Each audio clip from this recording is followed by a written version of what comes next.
Hello and welcome back to Game Develop Repeat. I'm your host Chris, and in today's episode, I'd like to talk about a mindless game that I've been playing recently. Something that is satisfying, enjoyable, and not honestly that engaging in the conventional sense.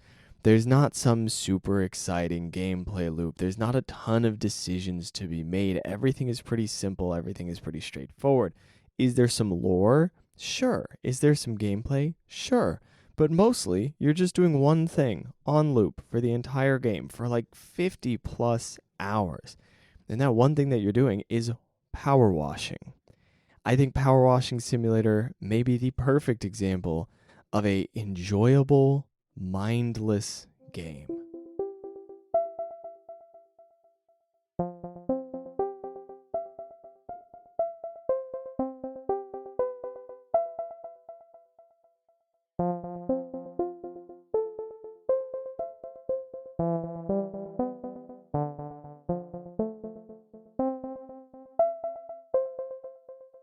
For anybody not familiar with Power Wash Simulator, the title of the game tells you most of what you need to know. There are a few additional details. You can purchase things, you can upgrade things. It's about what you expect in terms of interact with a client. They give you a job, you work on the job, you get money, you upgrade your gear, you go to another client. It's slightly more difficult, right? So on and so on.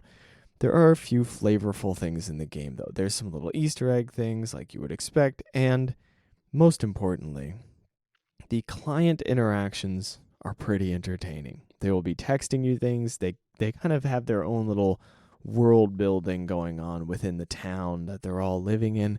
You kind of discover odd things going on in the Power Wash Simulator universe.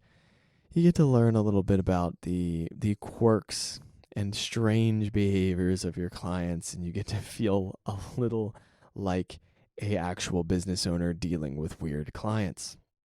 So that's an extra little bonus on top of just the power washing. But for the most part, the appeal of this game is the power washing, at least for me.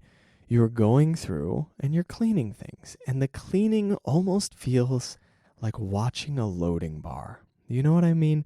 The whole area is covered in dirt, grime, mud, whatever. And as you're cleaning it off, you can take a step back and you can look and you can be like, oh, I'm this far along. And then you go keep cleaning. There's a little percentage thing in the corner, and you can go and you can look and you can go, oh, I'm this far along now. And you can just keep cleaning and looking at it and going, oh, this is how good it's going to look later once I finally get it done. Gives you a little time lapse at the end to make you go, ooh, look at everything I've accomplished in this game.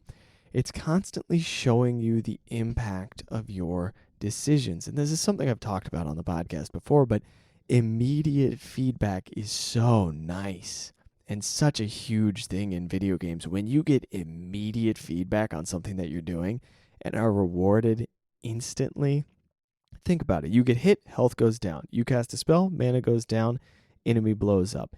You kill something, you gain experience. You level up, you get a ding. You get new skills, you get new this, that, the other. You see the impact that your actions have on the world. Now, this is what's interesting about simulator games, and this is why Power Wash Simulator was interesting for me when a lot of other simulator games I didn't really care about. Power Wash Simulator, I think I looked at it and went, ooh, I get to clean things really quickly. I get to look at this and I get to go, ooh, now it's clean.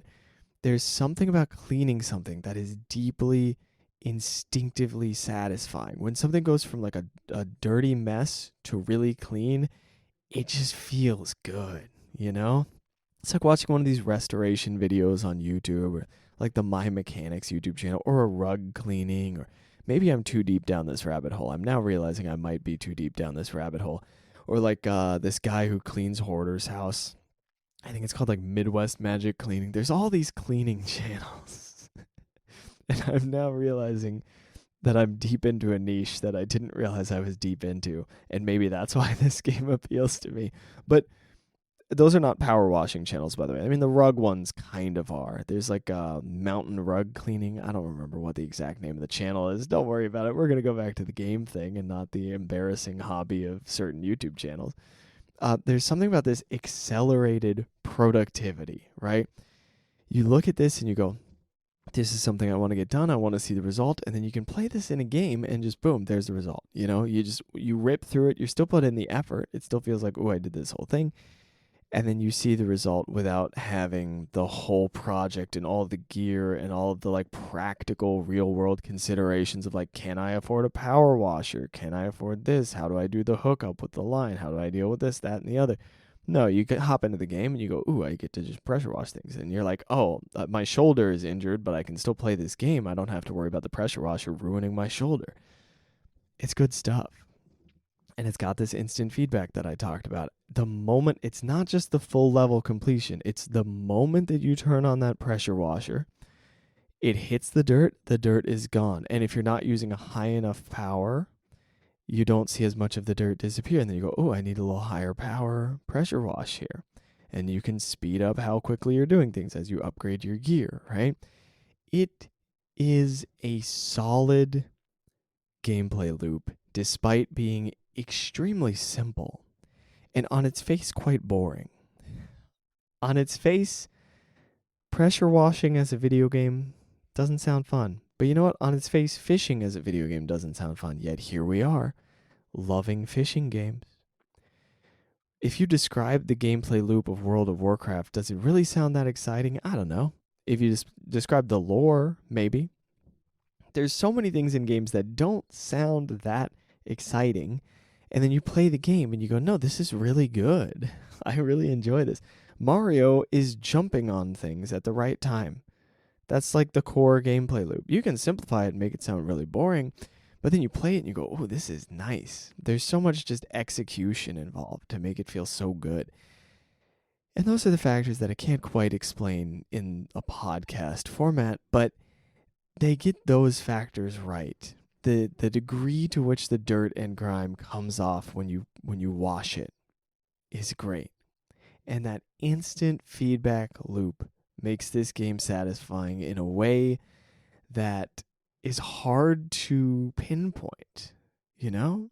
Like, it's hard to explain to one of your friends, oh, I've been playing Power Wash Simulator and it's so good. They're like, you mean you're just power washing things in a video game? That's weird.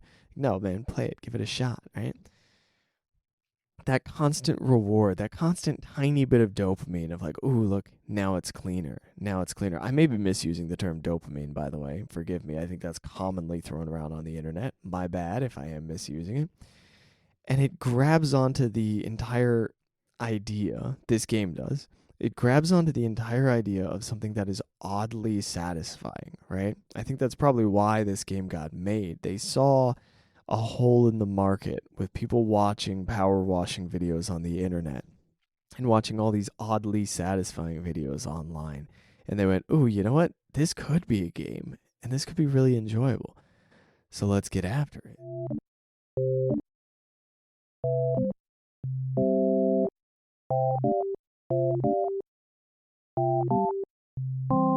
What might we as game developers learn from PowerWash Simulator?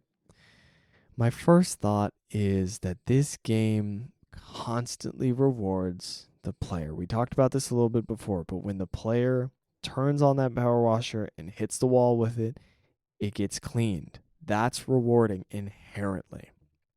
I love it when a game gives you immediate rewards, and I'm not just talking about in-game currency.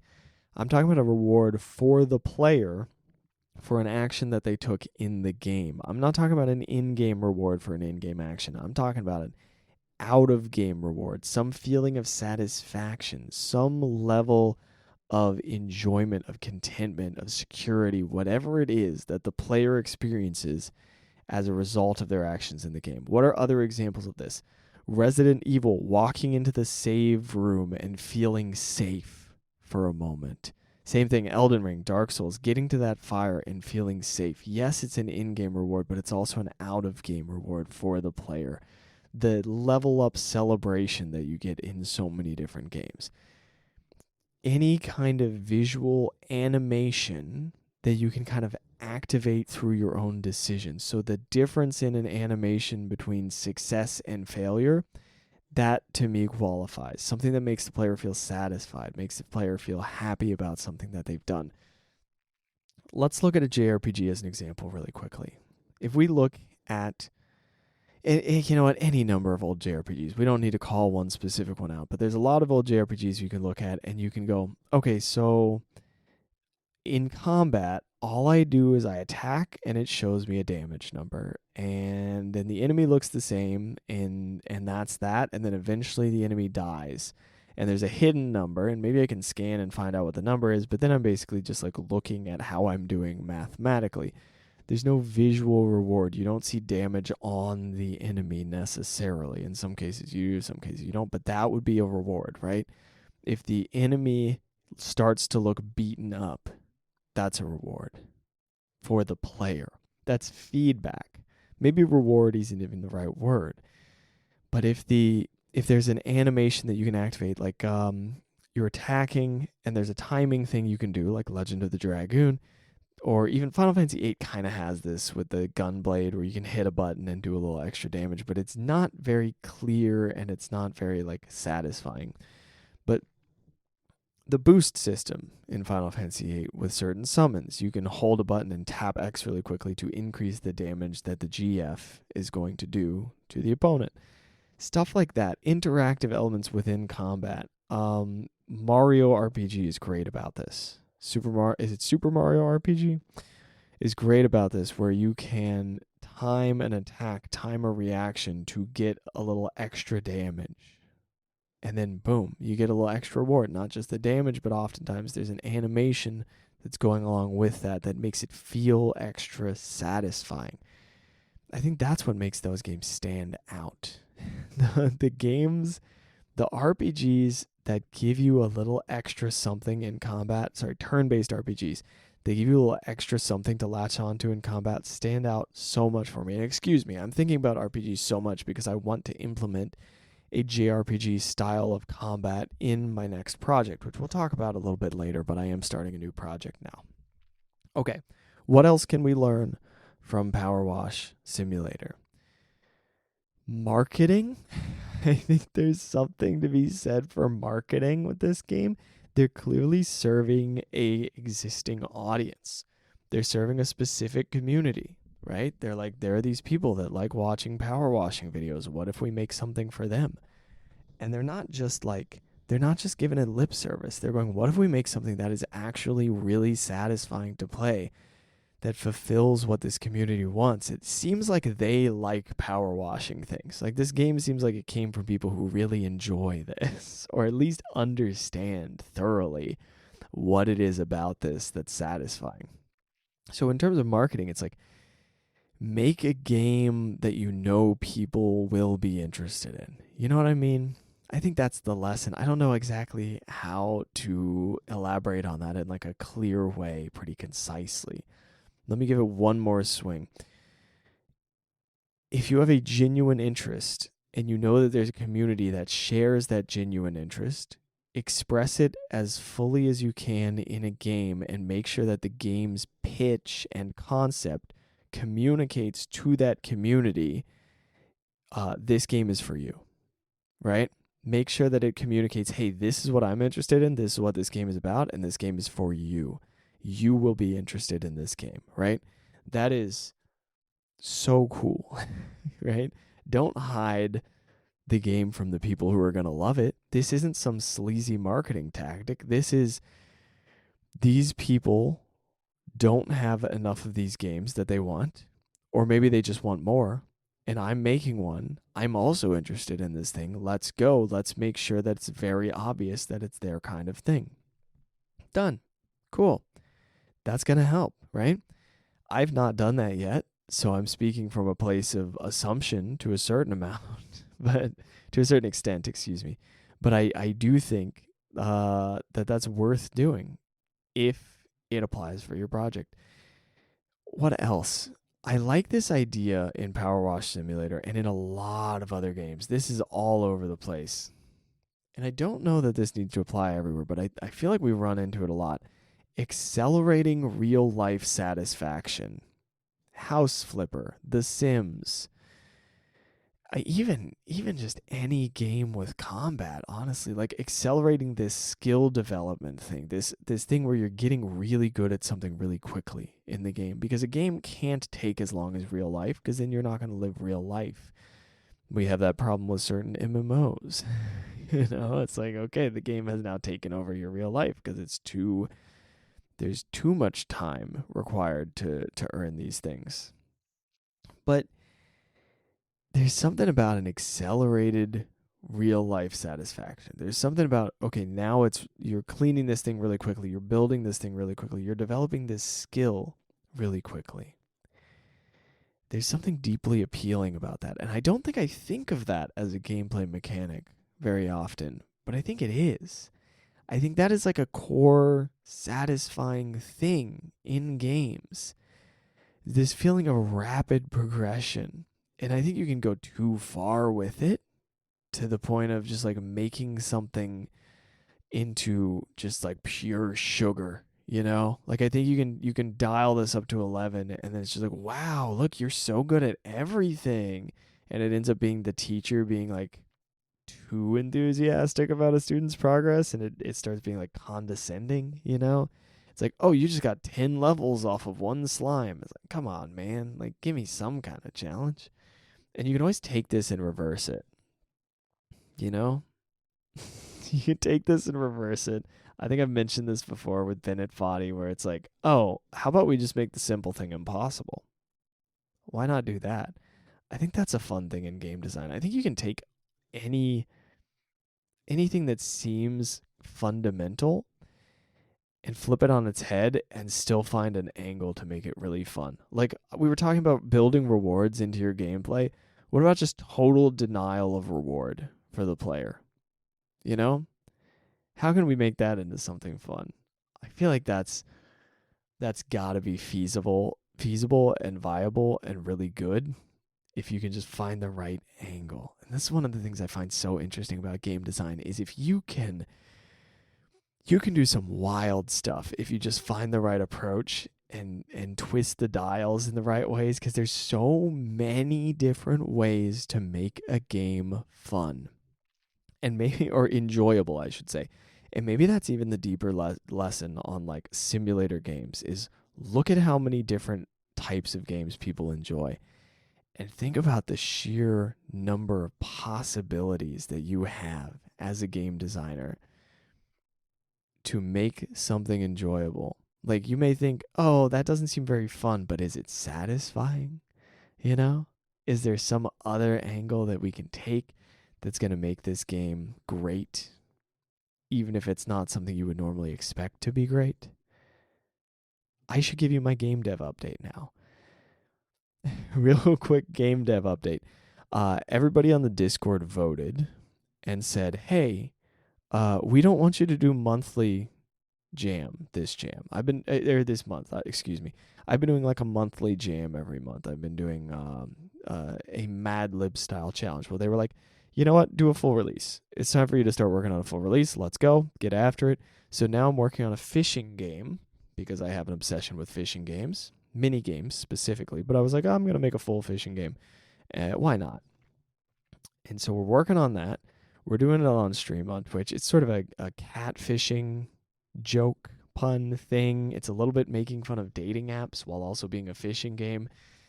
It's a whole thing. I don't know. If you want the whole rundown on it, pop in on the Twitch or go into the Discord and ask me about it, and I'll like share some stuff with you and show it to you. But it's not worth getting into every single detail on the podcast today, but I will get into further details in the future.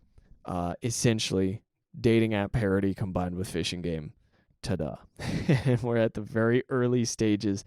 I did a lot of just game design. I spent like, how many hours? I don't know, probably like the equivalent of like 8 hours. Because it was like 6 hours on stream and then like a few hours off, probably like 2 hours off stream. So probably about 8 hours. I don't know. And then a little bit more on stream too. A little bit of code architecting, and then I've jumped into the engine. I've started working on the first like combat mini game. I have a whole concept for how the combat is going to work, and I'm not 100% clear on it yet, but I'm clear enough to start working on it and trying to build it up. It's not.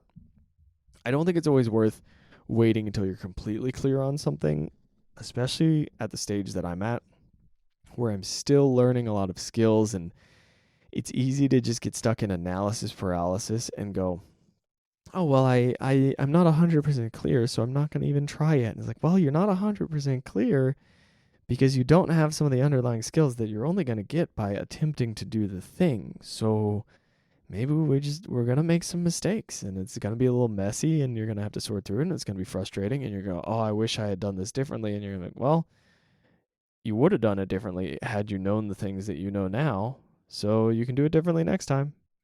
But for now, just keep working on the project and get to the finish line. That's my development update. That's where we're at. We're working on a new thing, and I already feel way more competent than when I was working on Soot, than when I was starting this podcast, right? Way back when I was like going in on trying to finish my first project and launch it on Steam and all this stuff. I feel way more competent than at that point. I'm like structuring the code okay so far. I have clearer ideas. I have clearer concepts of like how bad the scope is. I have a basic understanding of these things, which is really nice. I'm worried about the animation workload getting out of control. I think that could be a real problem, but we'll look at that as we keep refining the gameplay loop. For now, I'm jumping into the engine a little bit and figuring out the overall structure of things. That's that. Let's get to the final section and ask you a couple questions to kind of get your mind going for the week, get you thinking about some development stuff.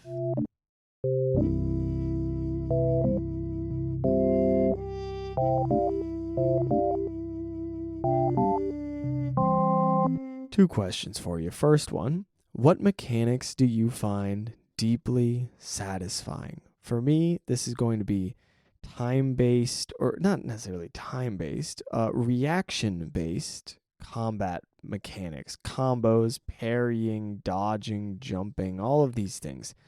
I don't necessarily like them in a brawler. I like them when they're a predictable prompt or a rushed combination of buttons that you can press.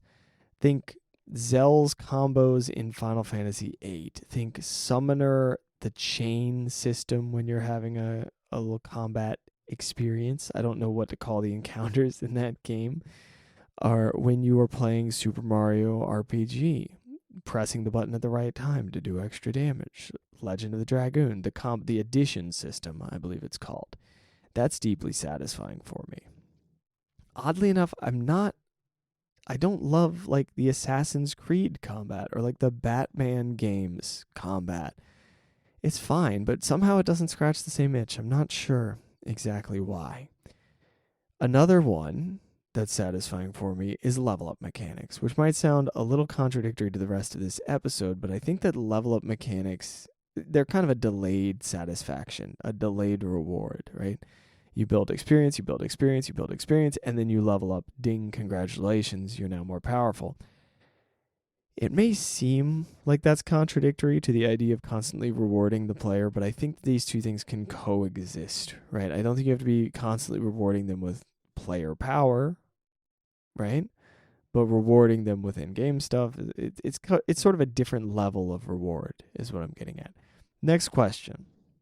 What niche hobbies do you have that might inspire a game? What are some hobbies I have that I like that might inspire a game? I like reading, actually. Visiting the library. That would be an interesting inspiration for a game, wouldn't it? Drinking boba tea. We did a monthly game challenge based off of that. It didn't go as well as I would have liked, but I made a little auto scroller based on trying to escape your boba tea addiction. That's another good example. Maybe your hobby is fishing, maybe, whatever your hobby is, fine, so be it. How might it inspire a game? Keeping in mind that like QWOP is arguably a game inspired by running, Getting Over It is arguably a game inspired by rock climbing. There are so many strange angles you can take. So if you think your hobby wouldn't inspire a game, if you're thinking, oh, well, I want to make a game about knitting, just get a little creative with it. I bet you can find something, right? Maybe the devil has hired you to knit something and you're like, I don't know. There's a million different angles.